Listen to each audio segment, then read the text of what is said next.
So those industries, particularly as they're going through this change, they're prone to become the next Nokias and Blockbusters and what have you. Particularly if the leadership of those industries is not paying attention and not, adapting and really investing into their customer experience and the new way of doing things. Hello, everyone. I'm Marcelo Pimenta from StartC, and we're here today with one of the most innovative minds in this world. His name is Pascal Finetti, and it's a pleasure having you here. How are you, Pascal? First of all, that was quite the bombastic intro. I'm doing well. I mean, after this introduction, I clearly need to do well. I'm super excited to be here. Thank you very much once again. Pascal, can you say for us who is Pascal Finetti beforehand? Yeah, totally. I guess it is a very multifaceted answer, but very briefly, I was born in Germany. I lived all over the world. I'm now an American citizen. I'm out of Boulder, Colorado, and I've spent all my career in this weird space of innovation and disruption and tech companies. And I was very, very fortunate. At the end of the day, I can tell you one thing. I think I was just really fortunate and blessed to be at the right place at the right time multiple times in my life. That's very good. What are the companies that you have worked for in your career? Yeah, absolutely. So I have a tendency to swing between working at some of the more interesting companies in their formative years. So I was very early at eBay. This was like 1999 and 2000 and 2001. I was very early at Mozilla, the Firefox web browser. Of course, I was early at Google.org, which is their philanthropic arm. And in between, I always started my own company. So I swing between working for people and then working for myself. And ultimately, I think I found the pathway to working for myself to be more interesting. So for the last 4 years, I run a boutique-ish consultancy business called Be Radical, where we have the incredible privilege to work with some of the world's largest organizations, some of the most interesting organizations in the world, and help them understand the future a little bit better. That's very nice.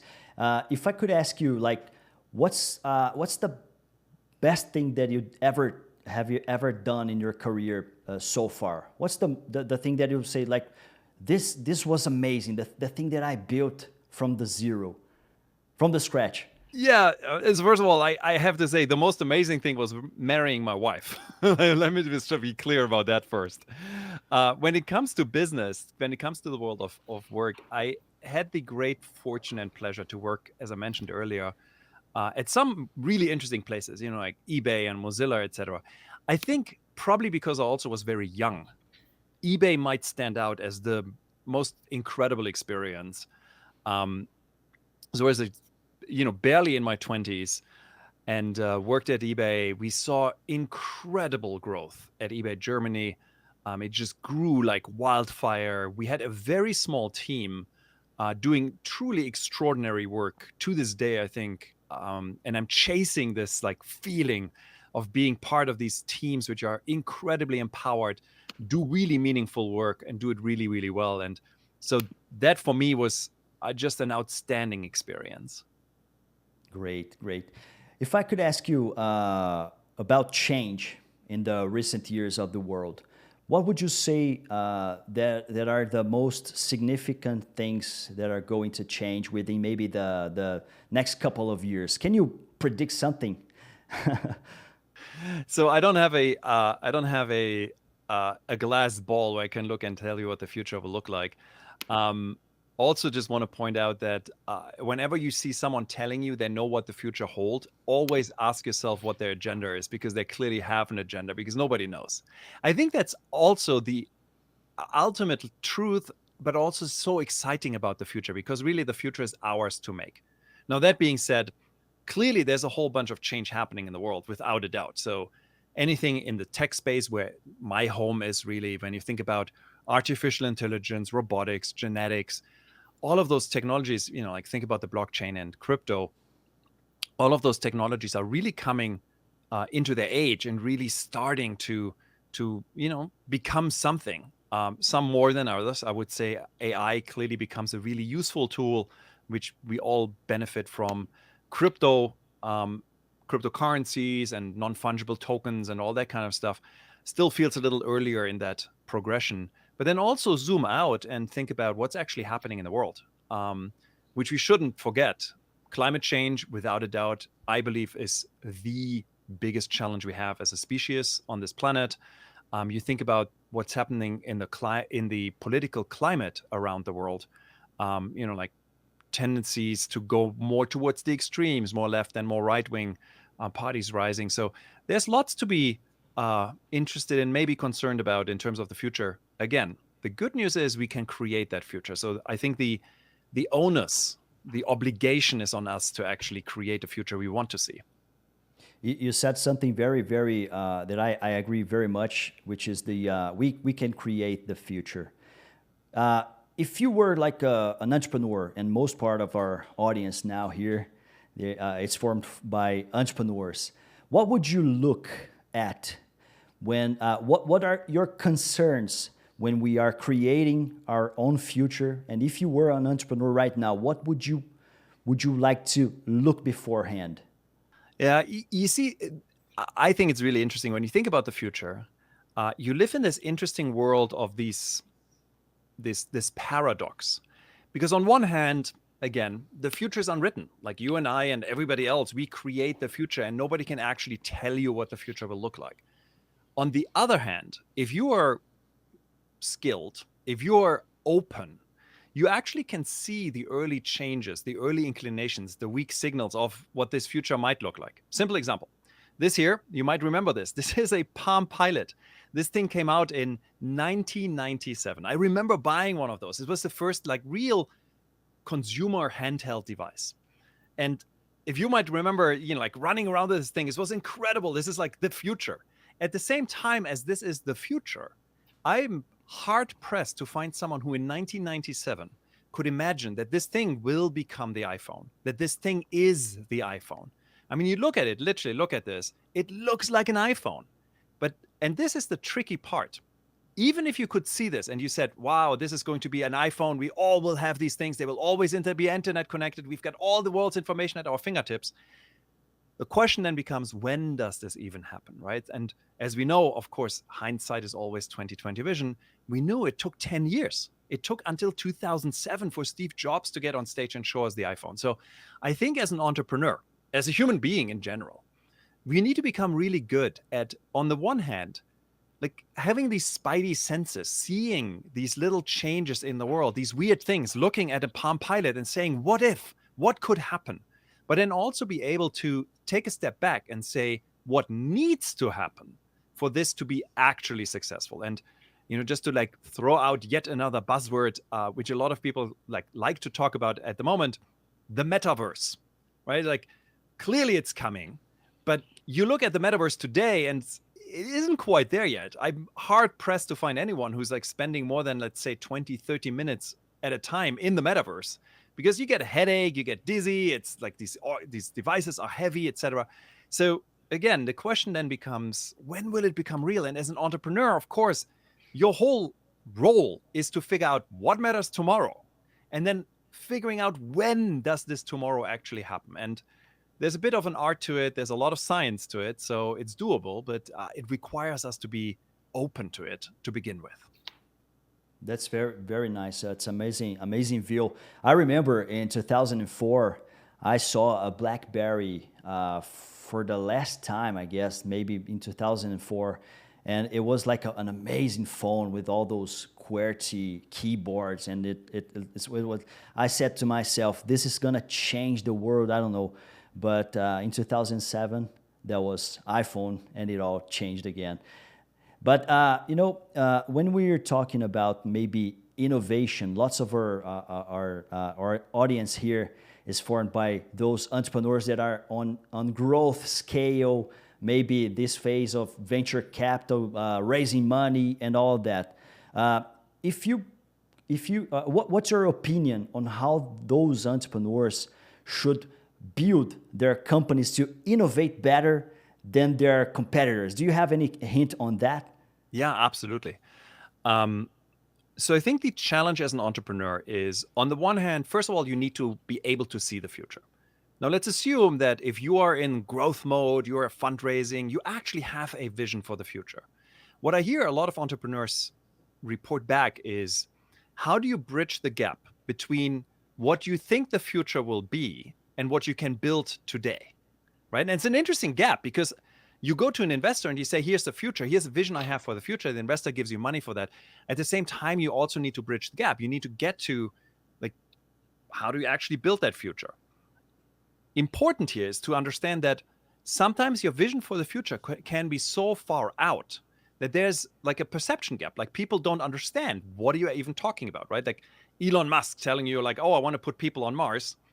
Now, before he had SpaceX and built rockets which are reusable and put people into space, that was outrageously stupid. You're like, how on earth are you going to put someone into space? Like, how is this even possible?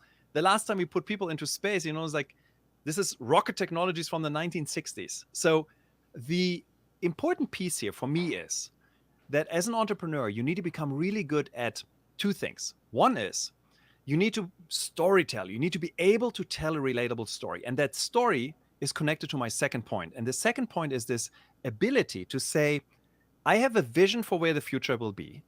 And that might be 10, 20 years out. I've got this strong idea of what the future could be. We all live in the metaverse, like the movie Ready Player One, for example. But then the ability to say, well, and now I go back to a near-term future, the 2 or 3 year future. And that gives me an indication of what can I actually build. And being able to concisely communicate this by saying, Elon Musk is a good example. I want to put people on Mars. Like, I want to live on Mars, or I want to have people on Mars. I don't actually know if Elon wants to live on Mars. It's a different story. But you want to put people on Mars. And then you say, okay, so how do I get there? And you say, well, ultimately what we need to do is we need to get people safely into space and have them live in space for a while. And then you say, okay, so that's already a little bit more of a graspable thing, because we've done it before. Very expensive, not repeatable, but we can do it. And then you go out and say, okay, so where do we start? And you say, okay, let's start with building a rocket which we can reuse. So you build your first rocket, and you build a rocket which brings into space larger payloads. So in the case of Elon, he famously put a Tesla on top of a rocket and like shot a Tesla into space. And then you say, okay, so now we can do that. Now let's put a human into space safely and bring him back.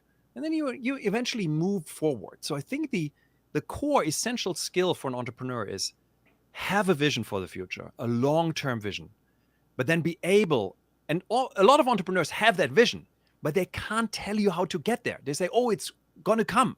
And you're like, no, that doesn't work. You actually need to break it down into, here's the long-term vision. Here's kind of what the midway point looks like. And here's how we're getting to that midway point. And I think that's a crucial skill for entrepreneurs to learn and to foster and to build. Amazing. On that end here, I remember I was watching one of your videos on YouTube, and you said something like that. Your customer is not your customer. It's a citizen. It's like a human being only, right? So how do you think business owners should approach their growth strategies on that kind of way of thinking? Yeah, it's a good. I love that you found that quote, by the way. It's quite a while ago. It was amazing. It was an amazing quote.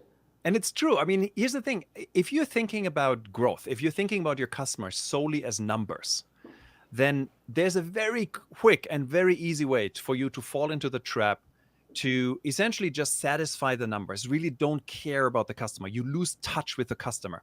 And the irony, of course, is as an entrepreneur, I am pretty sure one of your starting points to your journey was the fact that you saw in an industry you're in, customers not being satisfied with the status quo. They don't like their current providers. Think about fintechs, for example.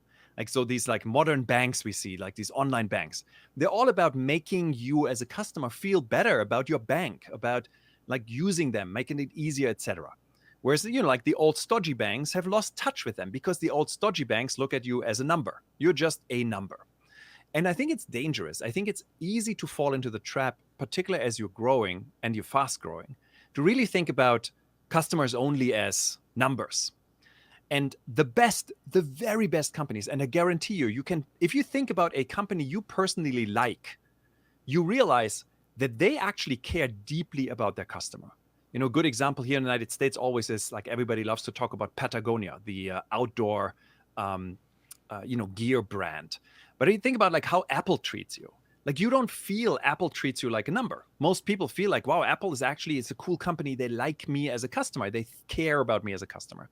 So the point I raised in that video, or the comment I made there, is to really think about customers more as, imagine you're the mayor of a city and your citizens, they're not, like just there to like pay the taxes and that's it.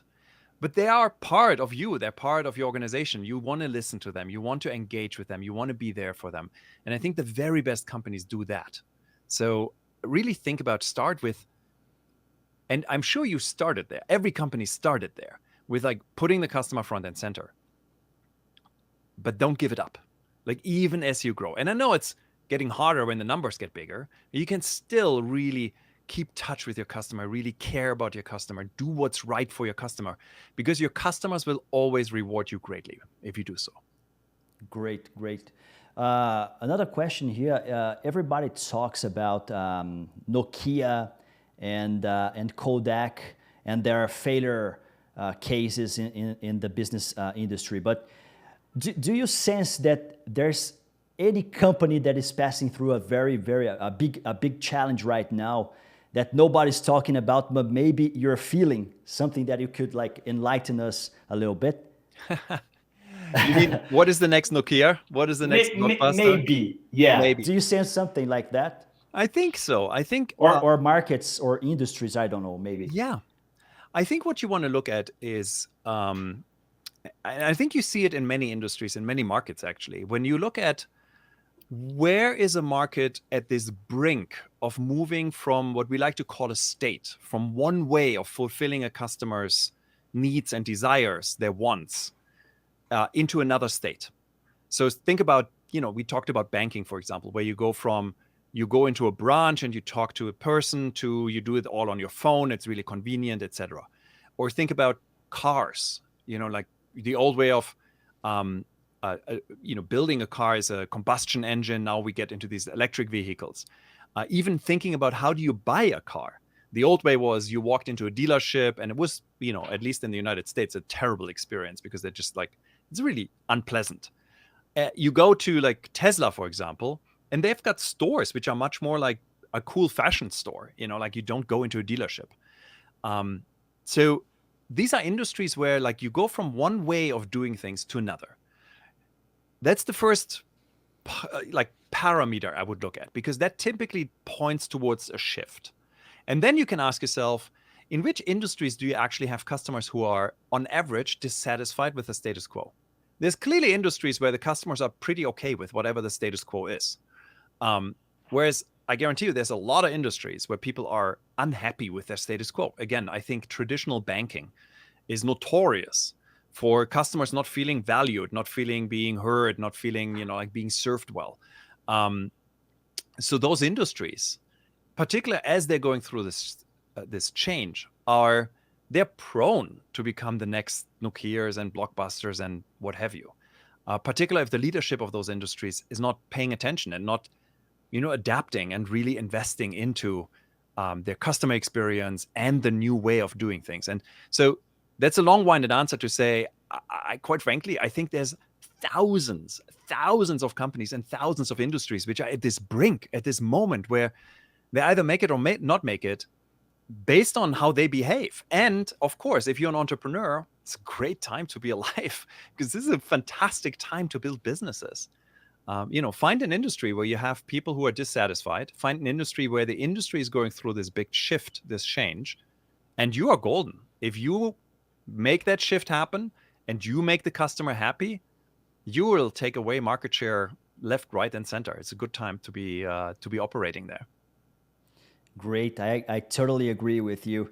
I would like to make just one more question for you, Pascal. Can you enlighten the Brazilian audience about your thoughts on linear and exponential and the main differences between them? Yeah, of course. So this has a lot to do with the way our brains work. So let me start here. Let me start by taking one step back. The reason why we even think about exponential thinking is that when you look at a lot of technologies, they have a tendency to actually develop on these exponentially accelerating curves. So a very classic example, which I'm sure many of us are familiar with, is Moore's Law. Gordon Moore, 50 years ago, basically made a prediction. He said that computers are getting twice as fast every 2 years. It's a classic exponential trend where you double every 2 years. Has been true for about 50 years. So classic exponential trend. Now the trick is that our brains tend to trick us. They're not really good at thinking about exponential growth. It really doesn't feel natural to us. And I think we've all experienced this with the global pandemic, the COVID pandemic. Unfortunately, pandemics, viral spread is exponential in nature. And I think a lot of the challenges we had, particularly in the beginning of the pandemic with reacting to it, is that our brains prevent us from thinking exponentially. They want to think us linearly, like we go from 1, 2, 3, 4, 5.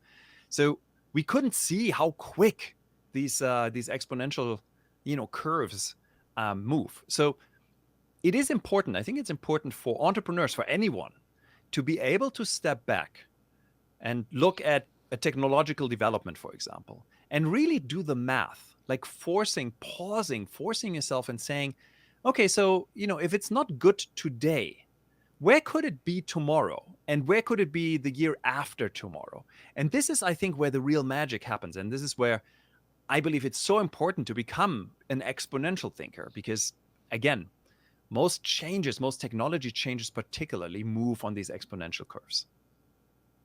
Great. Thank you very much, Pascal. Thank you very much for your attention. It was a pleasure having you here. What's the best way for a Brazilian audience to find you online? So first of all, thank you so much for having me. This is an absolutely incredible setting. I love being here with you. The easiest way to find me online is if you go to our website, BeRadical. So if you just go to beradical.group, you will find a bunch of information. We publish a lot of our research. We've got a weekly newsletter you can sign up where we inform you about our research as well as other interesting things we find from around the internet. So it's beradical.group, and there you'll find all the information you want. Bunch of videos, we've got online courses for free, etc. So there's a bunch of stuff there. Thank you very much, Pascal. Thank you so much for having me. It was great. If you want more on innovation, growth strategies, and sales, or maybe escalating your company, just go to startse.com/PMX. startse.com/PMX. Register for more.